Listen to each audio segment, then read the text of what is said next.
Hello, and welcome to Rock Your Block and today's segment of First Home Alliance. I'm your host, Larry Laws.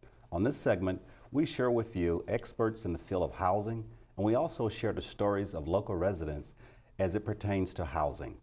We aim to empower you with knowledge in the areas of financial education and housing to help make your dream of homeownership a success. On today's episode, we have a very special guest.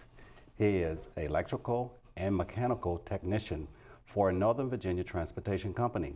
He has over 20 years of experience working in building, maintenance, and transportation. Due to the financial hardship and the most recent mortgage crisis, he found himself in a position where he nearly lost his home to foreclosure. Here to share with you his story, a proud father of two wonderful teenagers and one of our own, successful Prince William County homeowners. Please welcome to our show, Mr. Buddah Richards. Thank you. Buddah, welcome to the show. Thank you very much. Right. I see here, I read your bio there, and you not originally from here. How did you end up in the metropolitan area? My brother was in the Navy, and he was stationed in Virginia Beach. And I came down here for his wedding one year and just fell in love with Virginia. And I've been here ever since. Yes? Yeah. Okay. And tell us a little bit about your family. I have a 17-year-old daughter named Amani Noel Richards. My son is Malachi Richards. He's 16. Both of them go to Garfield High School. Great. Excellent students. A proud dad of both of them. It's just, they amaze me every day. So I'm happy, they're happy, so I'm happy. Okay. Yes. And it seemed that you where you work is not necessarily that far away from your residence. What's the commute like? It's not bad. It's about a 30-minute commute. So, you know, I kind of balance where I need to go as far as depending on traffic. It's just I refuse to take 95, so I take 123 all the way to work. It is so convenient for me right now. Yes. Yeah. And so is the traffic nearly, you sort of used to this from the Chicago area? This is worse than Chicago area. Really? Yes, this is pretty bad. So, you know, I just kind of deal with it and just enjoy everything around me. So, you know, it's pretty good. It just all depends on where you live at. You live further north, more traffic. Further south, less traffic, but not a whole lot of entertainment to do while you're up north. So it kind of balances itself out. So. Yeah. Okay. And you live there in Woodbridge, which is Prince William County. Mm-hmm. How did you end up in Woodbridge?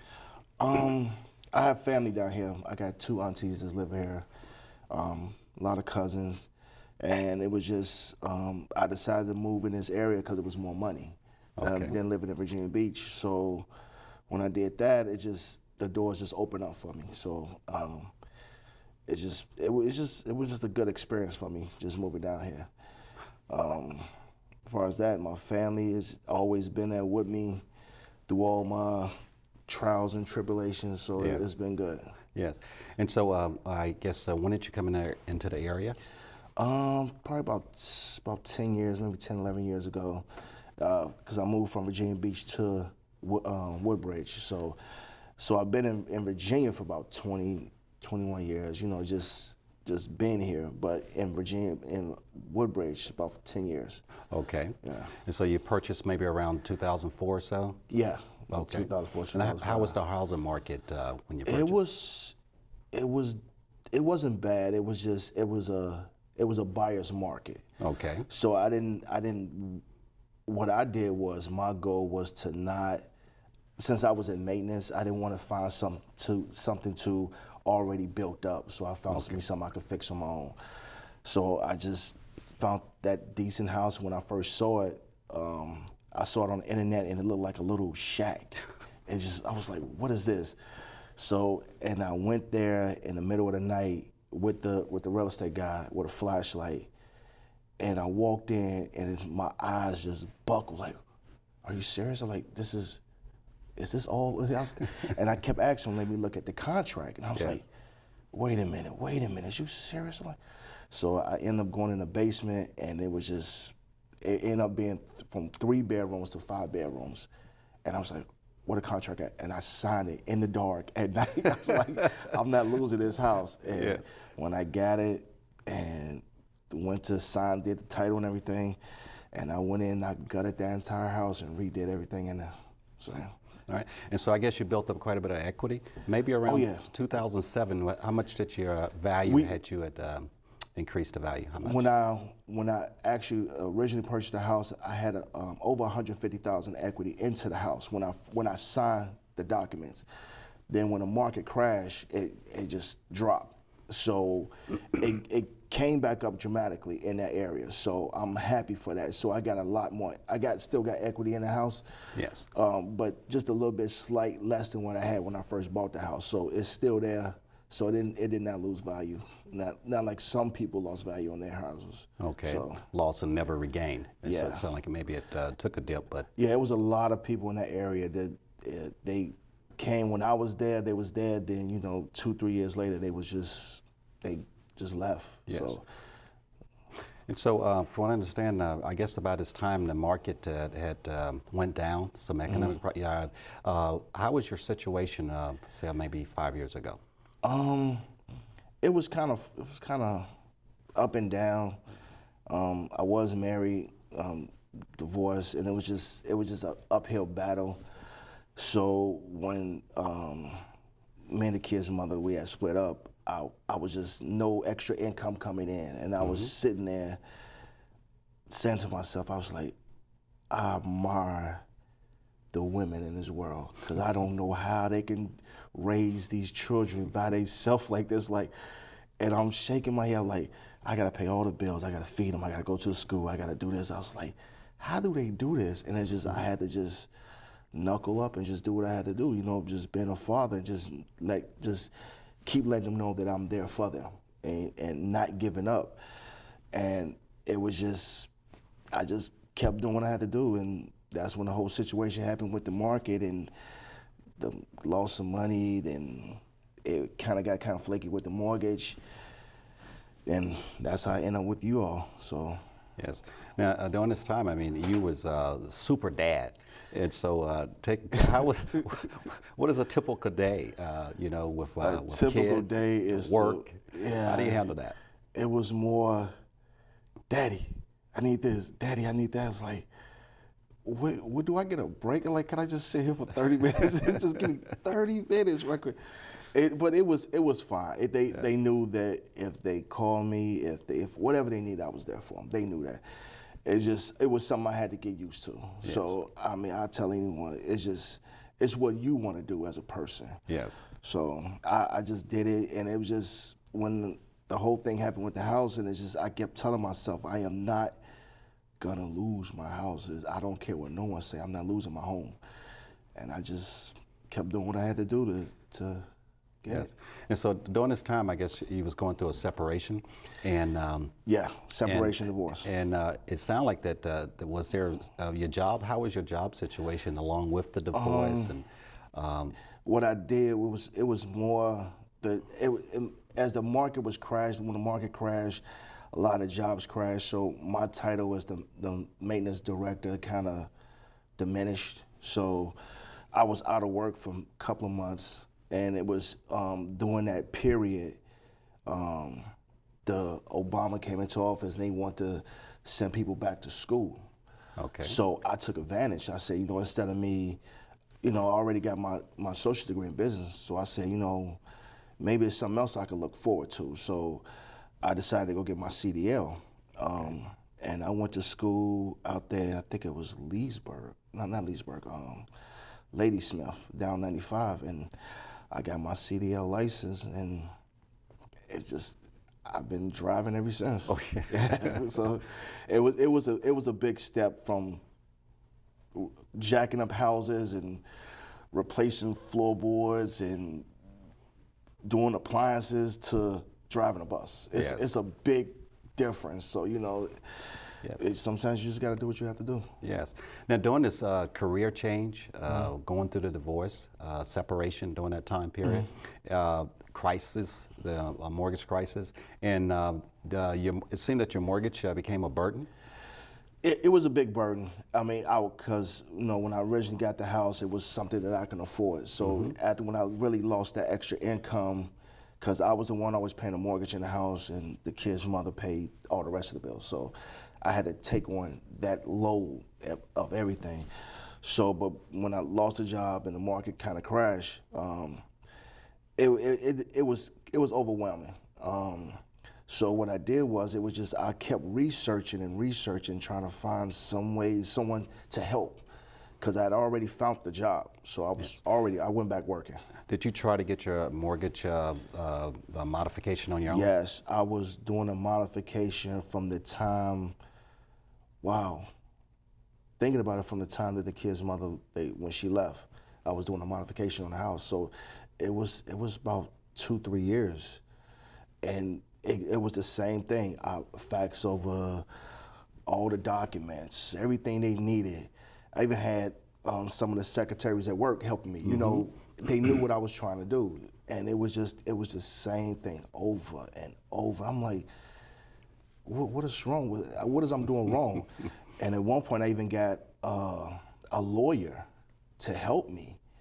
And I paid her to send the same documents that I was sending, and that didn't do no good. So I said it was something I was missing, something that I didn't understand, but I couldn't put my finger on it. And it was just one morning, I'm sleeping, and it just said, wake up, get on the computer. And I searched for a couple of hours, and I finally found what I was looking for. Okay. Yes. And so the banks, was they working with you very well? No.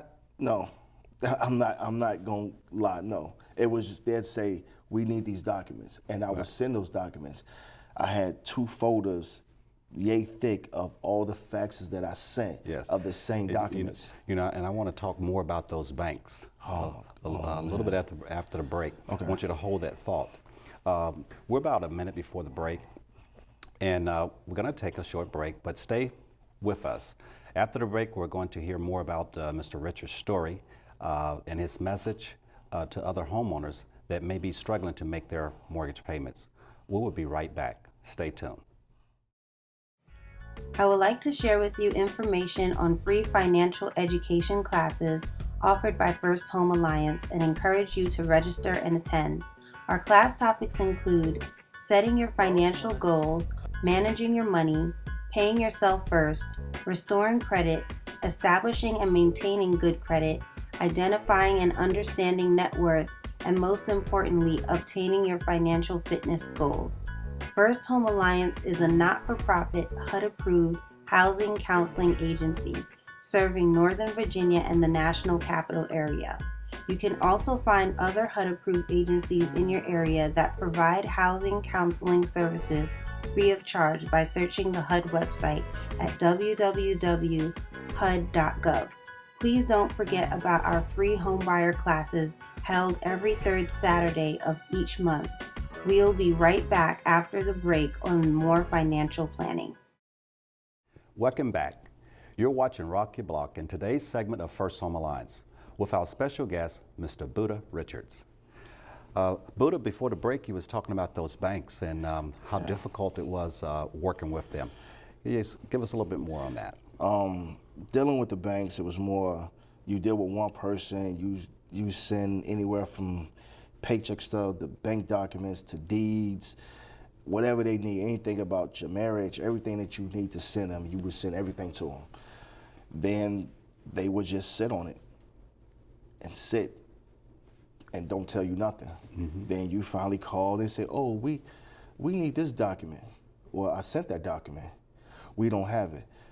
Well, how you don't have it? Like, what are you talking? Okay, not a problem. I send the documents again.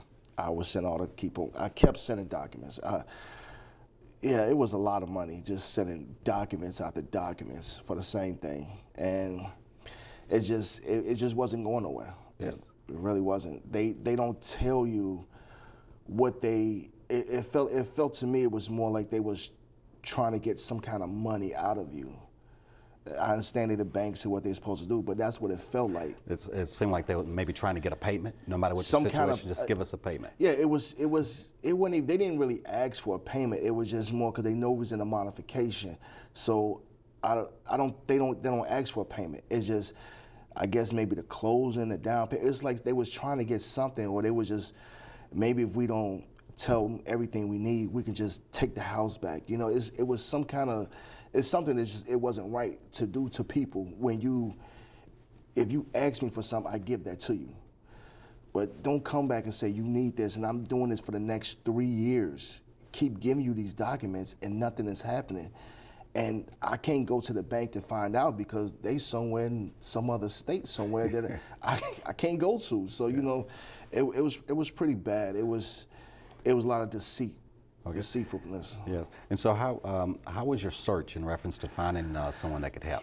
I was looking more for something to help, I thought, single fathers. You know, anything that can help me with this process. It had to be more than a modification. So I went to a lot of government websites, any programs I could get into, and I just kept researching. I read pages of this stuff, and sometimes they would tell me, go to this page, and you could see that I could still remember the days that computer is going back and forth, but it kept taking me to the same place.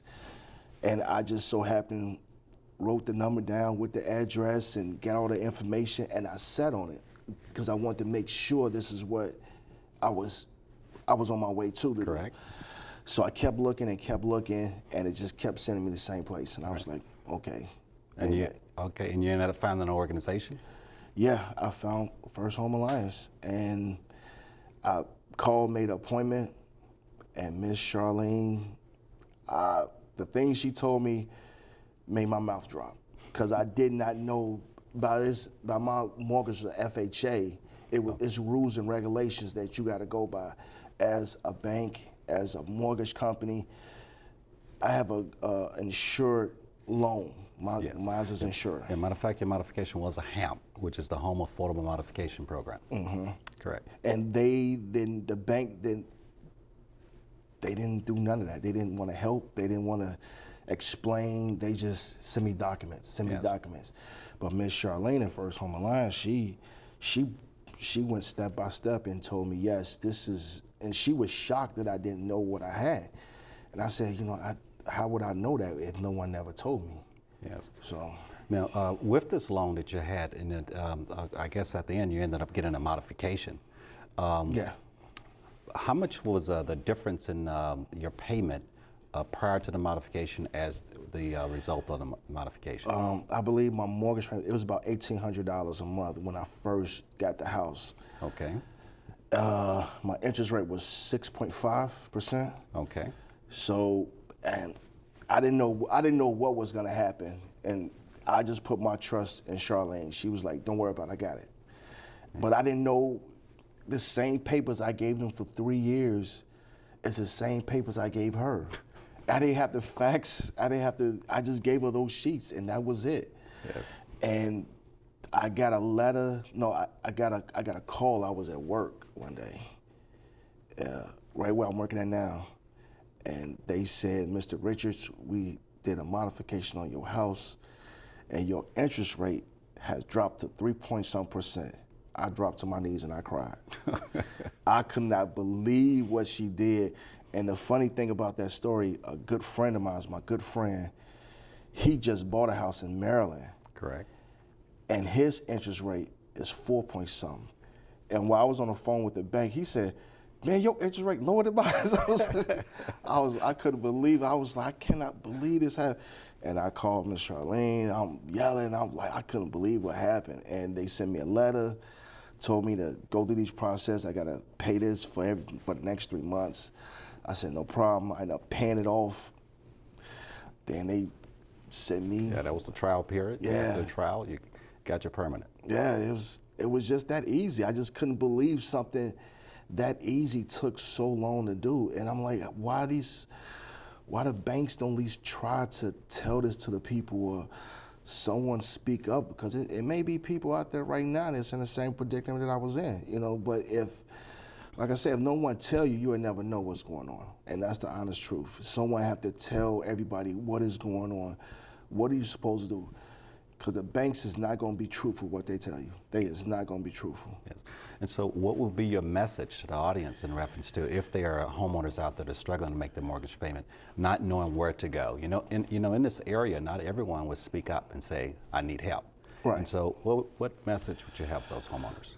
Research. Don't believe everything the banks tell you. And I give you a case in point, a young lady that I know personally, she is going through the same process I was going through. And she did the whole modification for 2 years, and she called her bank, and they had an auction day for her house. Matter of fact, I believe it was this month. And luckily, I knew what to do. Mm-hmm. I sent her right over to Miss Charlene. I even went there with her. I said, Miss Charlene, this is what I got. And when I called her, she said, Buddah, just come on in. I brought the lady over there, and she gave her all the paperwork, and she said she just got an email. Miss Charlene emailed her about the whole process. The whole program was going, same thing I went through for the first 3 months, then they're gonna drop the interest rate and the whole nine. So I would say to anybody, research, and just have faith, because it's out there. It's right there in your face. It's there. If you have an FHA, believe what it say. That is a government-insured loan. Yes. And how much of a release is that on you and your family at this time? It's a big relief. I'm able to do things for my children that I thought I could never do. You know, so I'm happy about that. So. Yes, and so with this, again, we have homeowners out there, and they are doing research. Some of them they're going to the wrong places. Some of them are being scammed. Some are getting charged fees for. Oh yeah, do not FHA do not deal with anything with fees. Anyone tell you have to pay a fee for anything, do not believe them. That is a scam. Your loan is insured by the government. That is clear by the government. It's insured. Okay. So the bottom line is you got to find someone that can help you get you into that first step to modify your home. The banks is not going to do it because they don't want you to know that you have no insured loan. They don't want you to know that. Yeah. So you need someone to speak truthful to you about what's going on. And that's where First Home Alliance come in. They speak the truth to everybody. And this is the result that you would get. So I would recommend to anyone, first look up FHA and understand what you have. That's the first step. Then it will link you to First Home Alliance. Yes, well that's good. Yes, and we're a HUD-approved counseling agency, and what was there any fees involved in working with us? No fees involved. It was a loving environment. It was pleasant. Yeah. It was when you walked in and you told your story, what's going on, and they just reassured you, don't worry about it, I take care of it. Yeah. And do you recall the intake process in reference to who did you speak with before you spoke with Charlene, or individual, whether you remember the name or not? Was it someone that helped you with your paperwork? It was Miss Charlene. She did everything for me. It was another gentleman that I can't think of his name. Alex. Is that his name? I think that's yes, there is Alex. He helped me a lot because Miss Charlene, she'll be helping other people, and Alex was always right there. He was Mr. Richards. Okay. I got this paperwork. And that's our intake specialist. Oh, okay. Yes. Okay. So. Yeah, he helped a lot, so he knew exactly what he was doing. Mm-hmm. So I'm assuming that Miss Charlene taught him everything, but he was a big help. And so, when working with First Home Alliance, did you have to send any documents to your mortgage, or did First Home Alliance do that for you? First Home Alliance did everything. The same documents that I sent to my mortgage company for the last 3 years, maybe 5 to no more than 7 pages. The same pages I gave to Miss Charlene. Yes. I gave her my bank statements, my paycheck stubs, my taxes, all the same stuff they was looking for, and a little forms I had to fill out, I gave that to Miss Charlene. Yes. And that was it. Well, Buddah, we're nearing the conclusion of the show. But before we close, I want to say thank you for coming on the show and sharing your story with our audience. Thank you. And look forward to seeing you around the office again. All right, I appreciate it. Thank you for all your help. Thank you so much. Not a problem. Our guest today shared his story about nearly losing his home to foreclosure. You heard his testimony on how he was able to turn things around. If you need mortgage assistance, visit the HUD website to find a HUD-approved housing counseling agency in your area. Now it's time to check our inbox. This is where we share a recent question sent to us from our viewing audience in reference to housing and financial education. Today's question comes from Lorton, Virginia. What is the difference between a regular savings account and a money market account? Both accounts are insured by the Federal Deposit Insurance Corporation, FDIC, that covers a single account holder up to $250,000.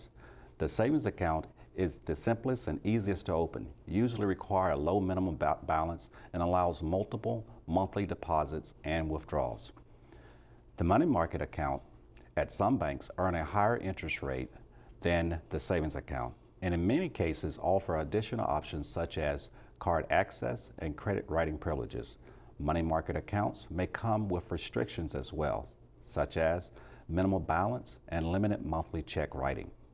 The best savings accounts for you is the one that satisfies your savings need. To get more information about bank services and other financial education topics, visit our website and register for our financial education classes. If you have questions concerning financial education or homeownership, email our inbox at help@firsthomealliance.org to get your questions answered, and tune in to our show next time to see if your question was selected to be shared with our audience. If you want to find out more about the services that First Home Alliance provide, visit our website. Thank you for watching Rock Your Block in today's segment of First Home Alliance. I'm Larry Laws, and I hope you enjoyed our show. So long. Flex Bootcamp is a pilot program. We are seeking applicants that are serious about getting into financial shape and willing to take on the Financial Literacy Education Experience Challenge. We ask candidates for a 12-month commitment of financial management conditioning. We offer 10 financial education modules augmented by monthly confidential one-on-one financial coaching sessions. We are committed to help you reach your financial goal. Your success is our success. If you are interested, please visit our website for more information.